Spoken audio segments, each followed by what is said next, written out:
Vous n'avez pu le louper, un incident s'est produit aux États-Unis. Comme d'habitude. Celui-ci a été causé après le discours de Trump devant le Capitole, le bâtiment du Capitole, où il annonçait ne pas reconnaître la défaite. Mais suis-je le plus à même de vous en parler? Non, bien sûr, c'est Alice qui est avec nous. Bonsoir. Donc oui, hier soir, des partisans de Donald Trump ont envahi le Parlement américain au calme. Donc le 6 janvier, jour de certification de Joe Biden par le Congrès, et celui-ci doit rentrer en fonction le 20 janvier. Donc à 11h57 du matin en Amérique et du coup 17h57 en France, discours de Donald Trump, je cite « Nous n'abandonnerons jamais, nous ne concéderons jamais ». Donc le 45e président des États-Unis tient un discours devant une foule de soutiens réunis aux abords de la Maison-Blanche. On attend également les résultats des élections sénatoriales en Géorgie pour savoir si la Chambre haute va basculer côté démocrate. Donc c'est très tendu, on a des milliers de personnes qui sont venues soutenir Trump. Et du coup, les Trumpistes se réunissent au Capitole, parce que c'est à 3 km de la Maison-Blanche. Donc c'est comme si tout le monde était à l'Élysée et se dit « on va au Parlement ». Et il y a de tout, il y a des familles, mais on a quand même quelques extrémistes, quelques personnes grimées qui portent notamment des sweats qui font l'apologie de l'Holocauste, des sweats Civil War 6 janvier 2021. Donc certains étaient quand même prêts à en découdre. Ah oui, bah, c'est les Trumpistes, ils sont de terre. Hein. Donc la police du Capitole tient à distance les manifestants sur les escaliers. À 14h, les policiers dépassés par la foule ne parviennent pas à la contenir. Donc les manifestants montent les marches et il y en a qui escaladent la terrasse à l'ouest du bâtiment en plus. Et de leur côté, les représentants et les sénateurs ont commencé la certification d'élection de Joe Biden. Donc ceux qui sont à l'intérieur, ils suivent leur plan, ils commencent la procédure. À 14h35, du coup, les pro-Trump entrent dans le bâtiment. Un mouvement de foule se met en place. Les journalistes du quotidien relatent l'envoi de gaz par les policiers qui tentent de préserver les chambres législatives. D'après l'US Capitol Historical Society, c'est la première intrusion dans le Parlement américain depuis 1814 et son incendie par les troupes britanniques. Ça devient tendu. À 14h50, les parlementaires sont évacués. On leur demande de s'emparer du masque à gaz posé sous leur siège pour traverser la rotonde noyée sous les gaz lacrymogènes. Le représentant démocrate David Trone, il prend le temps, il fait un petit tweet, il se prend en photo dans le couloir et il tweet « Je suis sauf, nous avons été évacués, soyons clairs, nous ne serons pas arrêtés par cette intimidation anarchique ». Mike Pence, le vice-président, est lui aussi évacué. La certification du coup est suspendue, on ne peut pas continuer. Et des manifestants parviennent à pénétrer dans les chambres où il y avait les représentants et dans les bureaux. Donc eux, ils sont tranquilles, ils prennent des selfies. Pour l'instant, l'ambiance est plutôt détendue, les journalistes sont là, prennent des photos, vous en verrez. On croirait du Photoshop. Moi, j'ai vu les photos, je n'y croyais pas. C'est surréaliste. À 15h45, le porte-parole du Pentagone et la Maison-Blanche annoncent le déploiement de militaires pour ramener l'ordre au Capitole. Le gouverneur de Virginie annonce l'envoi de 200 hommes sur place. Je cite « La violence et la destruction qui ont lieu au Capitole doivent cesser, et ce, dès maintenant. Toute personne impliquée doit respecter les agents de force de l'ordre et quitter immédiatement le bâtiment. » Ça, c'est Mike Pence, le vice-président, qui nous redit ça. Quelques minutes plus tard, le New York Times indique qu'une bombe artisanale a été trouvée au siège des Républicains. Donc celui des partis démocrates est évacué lui aussi. C'est pas fini. À 16h, Joe Biden réagit. Il dénonce, je cite, « une attaque sans précédent. Un petit nombre d'extrémistes, de séditieux a semé le désordre, le chaos. Cela doit cesser maintenant. » Il demande à Donald Trump, du coup, de passer à la télé pour faire de même. À 16h25, Donald Trump prend la parole en vidéo. Il appelle au calme, mais en remet une couche sur de prétendues fraudes pendant le scrutin de novembre dernier. Je cite Donald.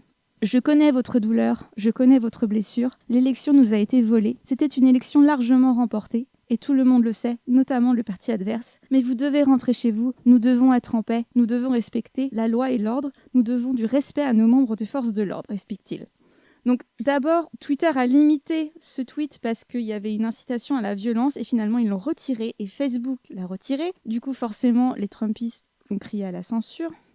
Le maire de Washington, du coup, il annonce un couvre-feu de 18h à 16h. On apprend que le démocrate John Ossoff, lui, est élu au Sénat. Donc les démocrates remportent le Sénat en plus. À 18h, donc il aura fallu 4 heures pour sécuriser le Capitole. On apprend qu'une femme est décédée d'un coup de feu pendant les émeutes à l'intérieur du Parlement. Nancy Pelosi, présidente de la Chambre des représentants, estime que la certification reprendra dans la soirée. Les certificats des 50 États ont été sauvés par un assistant parlementaire alors que les émeutiers pénétraient le Parlement. Pas con, le type, il a pris des documents importants avant de partir parce que c'est là qu'allaient du coup ces gens qui sont rentrés, ils allaient dans cette chambre. Peut-être, peut-être pas, mais si ça avait été laissé là, voilà, ça aurait pu être beaucoup plus difficile. Et du coup, à 20h, ils ont repris la certification de Joe Biden qui a été faite. Certains, du coup, accusent Trump d'avoir préparé ça à l'avance, parce qu'en effet, on a quand même des gens qui ont l'air de savoir où ils vont. Préparé, quoi. Voilà, mais pour l'instant, c'est pas confirmé. On a plusieurs personnes qui demandent du coup qu'il soit destitué dès maintenant, parce qu'il y a c'est dans la loi, il pourrait le faire. Est-ce que ça vaut le coup? Parce que le 20 janvier, Joe Biden Oui, non, passe. c'est ça, c'est dans 14 jours, dans 2 semaines maintenant. Et en même temps, qu'est-ce qu'il peut encore faire d'ici là?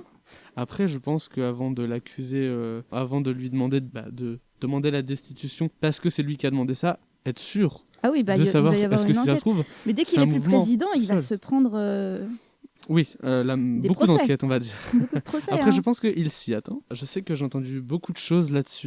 Mais j'ai l'impression qu'on n'a pas non plus eu tant d'informations que ça. Alors là, je vous ai dit qu'on avait une femme qui était décédée. C'était une femme de Trump. Elle est décédée par les forces de l'ordre. On lui a tiré dessus. Et apparemment, il y aurait 3 autres morts. Oui, je n'ai pas pu trouver plus de sources pour l'instant. Alors en plus, forcément, les gens comparent sa mort à celle de George Floyd. Comme quoi, il faudrait faire des manifestations. Ces gens-là sont assez mal vus. C'est tout bête, mais il y a un streamer très connu qui avait une emote à son image. Donc vous avez un petit emote qu'on peut utiliser dans Twitch et qui a soutenu ce parti. Et bah Twitch, qui est maintenant très politisé, a retiré l'emote carrément en disant nous, on ne supporte pas ce genre de propos, on ne peut pas être d'accord avec ça. Pareil, grosse réaction de plein de gens qui disent mais non, vous n'avez pas le droit d'être politique, on peut s'exprimer. Et c'est vrai qu'avoir censuré Trump, c'est rajouter des arguments aux Trumpistes en disant bah attendez, c'est quand même le président, il peut s'exprimer. Oui, c'est sûr. Mais est-ce qu'il y avait vraiment un appel à la violence ? Non, mais c'est ça, faut se demander est-ce que ça vient de lui, parce que si ça se trouve, malgré sa détermination et son envie de rester au pouvoir, est-ce qu'il serait prêt à aller jusque-là? C'est ce qu'il faut se demander, parce que je pense que Donald Trump, même s'il est quelqu'un qui aime le pouvoir, justement, en aimant le pouvoir, n'aime pas que celui-ci soit attaqué. Et attaquer le bâtiment du Capitole, c'est une attaque directe. C'est pour ça qu'il a appelé au calme et il a dit nous devons respecter les forces de l'ordre, parce que ça fait des mois qu'il dit qu'il faut les respecter par rapport au Black Lives Matter. Il est pro-police. Il peut pas tout d'un coup dire la police a attaqué des manifestants, quoi. Et je trouve que pour une fois, on peut le respecter pour ça. Et justement, malgré, en tout cas, pour l'appel au calme, en tout cas. Oui, mais l'appel au calme, il l'a fait parce que Joe Biden lui a dit mais réagis, mec, t'as pas le choix. Est-ce qu'il l'aurait fait sans cela? Parce que c'est quand même, il fait un discours et après, il se passe quelque chose. Oui. Donc après. Mais après, il faut se dire aussi que si on n'en a pas entendu parler, parce que moi, je reviens à la situation de la France. Je sais que j'en ai pas entendu parler à part ce matin, mais c'est parce qu'il faut se dire qu'avec les 6 heures de décalage, les événements qui ont eu lieu à 18h, il était minuit chez nous. 18h pour moi, c'est minuit chez nous. Le premier discours de Trump, il est 18h. Donc oui, le temps que ça se calme. C'est pour ça. Nous, il était très tard dans la nuit. À l'internat, on dormait. Bien sûr. Évidemment, à 22h15, lumière éteinte, tout le monde dort. Bien sûr.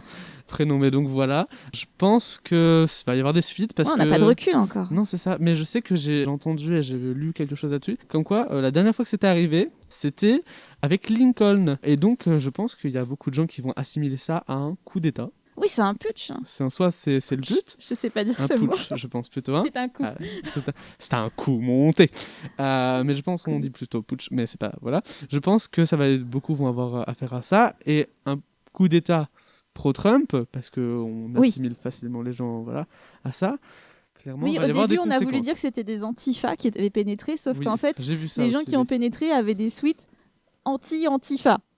On avait un type habillé avec des cornes. Ils sont malins, mais pas à ce point-là. Oui. Et on avait, comme je vous ai dit, malheureusement, on en a un qui avait un... Oui, il y a un suite Holocauste, voilà. Et il y a un horrible logo sur l'Holocauste, comme quoi 26 millions de juifs, ce n'était pas assez. Hein, je cite, c'est vraiment un logo qui existe. Non, mais de toute façon, je pense surtout, moi, ce qui me choque beaucoup, j'ai cru que c'était Photoshop, c'est 6 janvier 2021, Civil War.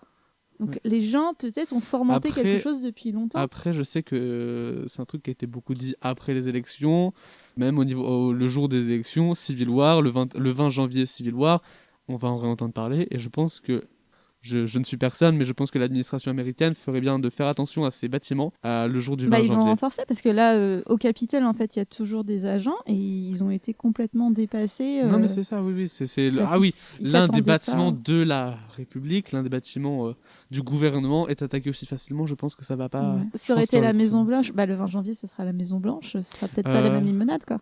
Pardon, cette expression. Est Non, mais utilisée. d'habitude, c'est pas devant le congrès qui jure. Ah bah si, oui. Enfin. Donc c'est pour ça. Ouais, mais après, il sera à la Maison Blanche. Oui, C'est officiel. mais de toute hein. façon, je pense que on va avoir Ça va être ultra surveillé. hein. un quaturna. 4... Non, c'est 4 ans. C'est 4 C'est ans. 4 ans. Donc c'est 4 années très mouvementées. Donc voilà.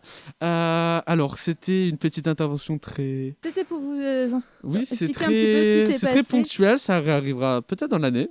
Bah, rendez-vous au 20 Préparez-vous le 20 janvier, janvier, je pense, hein, pour donc ce n'hésitez prochain pas. épisode de Black Mirror. Tout à fait. N'hésitez pas à retrouver toutes les autres infos sur sur le compte Instagram de la MDL et à retrouver nos autres vidéos sur la chaîne YouTube. À la prochaine. Bonsoir.